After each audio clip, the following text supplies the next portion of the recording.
Party 300 candidate দিলেও একটাতেও পাশ করতে পারে কিনা কে জানে। ক্ষমতায় আপনারাই যাবেন, ওই রকম কমিটমেন্ট করেন না যেটা করতে পারবেন না। আমরা যখন 31 দফা তৈরি করি তখন একটা প্রেক্ষিত ছিল, এখন একেবারে সেটা বদলে গেছে। ধরেন যখন তৈরি করা হয়েছে তখন আমি প্রপোর্শনাল রিপ্রেজেন্টেশন সাপোর্ট করতাম, এখন আমি মনে করি প্রপোর্শনাল রিপ্রেজেন্টেশন ভালো। বিএনপির জন্য হয়তো কমফোর্টেবল নয়, কিন্তু আমার জন্য খুব কমফোর্টেবল। আমি এমনিতে দাঁড়ায় আমার পার্টি 300 ক্যান্ডিডেট দিলেও একটাতেও পাশ করতে পারে কিনা কে জানে। কিন্তু যদি কোনোভাবে 1% 2% ভোট পাই, তার মানে 3টে বা 6টা সিট পাবো। আপনাদের ওতে ভালো লাগবে না, তবু আমি এটা সমর্থন করছি না। তার কারণে আমি দেখছি যাদের বিরুদ্ধে 15 বছর ধরে লড়াই করলাম, একমাত্র ওয়ালটন এসি দিচ্ছে 1 বছরের রিপ্লেসমেন্ট গ্যারান্টি। যদি এই প্রপোর্শনাল রিপ্রেজেন্টেশন থাকে তাহলে তারা এই নির্বাচনে যদি দাঁড়াতে পারে। আমি না মাঝে মাঝে বুঝি না আপনারা কি বুঝে হাততালি দেন। আপনারাই বলছেন, আপনারাই মানে বিএনপি বলছেন কোনো পার্টি ব্যান করতে চাই না, ওই পার্টি থাকবে। আমি যখন বললাম তারা যদি থাকে নির্বাচন করতে পারে, এরকম তো হতে পারে যে প্রপোর্শনাল ভোটে দে উইল কাম সেকেন্ড।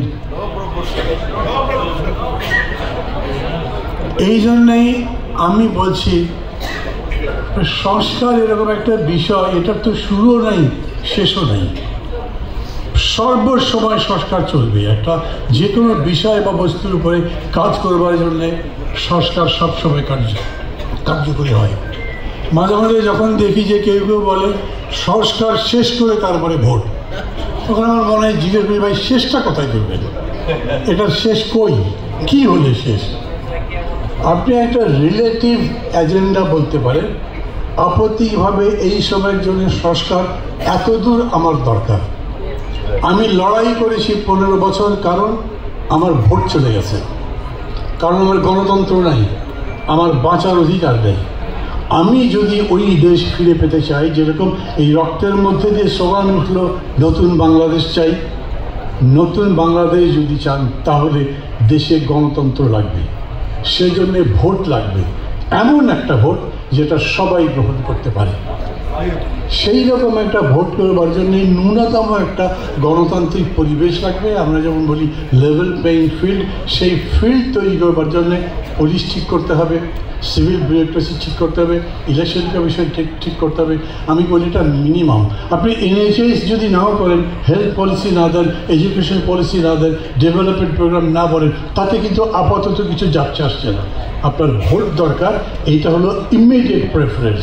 আপনি অন্তর্বর্তী সরকারকে বলবেন তুমি এইটা করো, সবার আগে তোমার এটা কাজ।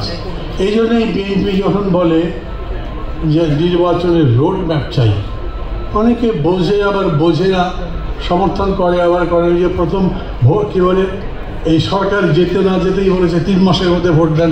ভাবছে এত লাফালাফি করছেন কেন ক্ষমতায় যাওয়ার জন্যে?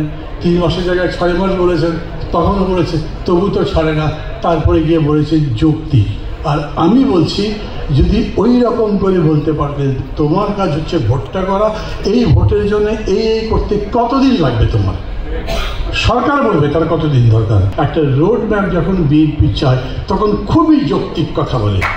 আমার এই যে আবার হাততালি দিচ্ছেন না, কি হয়েছে এই কথা বলবার পরে বারে বারে আপনারা এটা বোঝাতে পারলেন না যে আমাদের জন্য রোড ম্যাপ চাওয়াটাই সবথেকে যৌক্তিক। কারণ তুমি যদি রোড ম্যাপে না দাও তাহলে অনির্দিষ্টকাল থাকবে নাকি? আমরা ভোটে জিতে 4 বছর 5 বছর থাকতে পারি না, আর তুমি অনির্দিষ্টকাল তো থাকতে পারো না। আমি কারোর প্রতি অশ্রদ্ধা জানাচ্ছি না, ডক্টর ইউনূস ভাই সরকারের প্রতিও নয়, সরি 2 মিনিট বোধহয় পার হয়ে যাচ্ছে। আমি শুধু এইটুকু বলতে চাই, আপনাদেরকে আমি বিশেষ করে বিএনপিকে খুবই ধন্যবাদ দিই। কেন? খুব সবগুলো কমিটমেন্ট করেন কি কি করবেন, আর হিসাব করেন যাতে ক্ষমতায় তো আপনারাই যাবেন, মনে হচ্ছে ভোটার কে জিতবে। মানে যেরকম আমেরিকায় আর রাশিয়ার মধ্যে ঝগড়া হওয়ার পরে দেখেন একটা সমাজতান্ত্রিক ব্লক চলে যাওয়ার পরে ইউনিপোলার ওয়ার্ল্ড হয়ে গেছে। বাংলাদেশে এখন ইউনিপোলার পলিটিক্সের মতো হয়ে গেছে, কারণ আওয়ামী লীগ তো নেই। আবার যদি আসেও তারপরে বিএনপির কাছেও দাঁড়াতে পারবে না, ক্ষমতায় আপনারাই যাবেন। ওই রকম কমিটমেন্ট করেন না যেটা করতে পারবেন না, কারণ তখন মাহমুদুর রহমান বান্না আপনাদের মঞ্চে দাঁড়িয়ে আপনাদের পক্ষে বক্তৃতা করবে না যদি বেঁচে থাকি।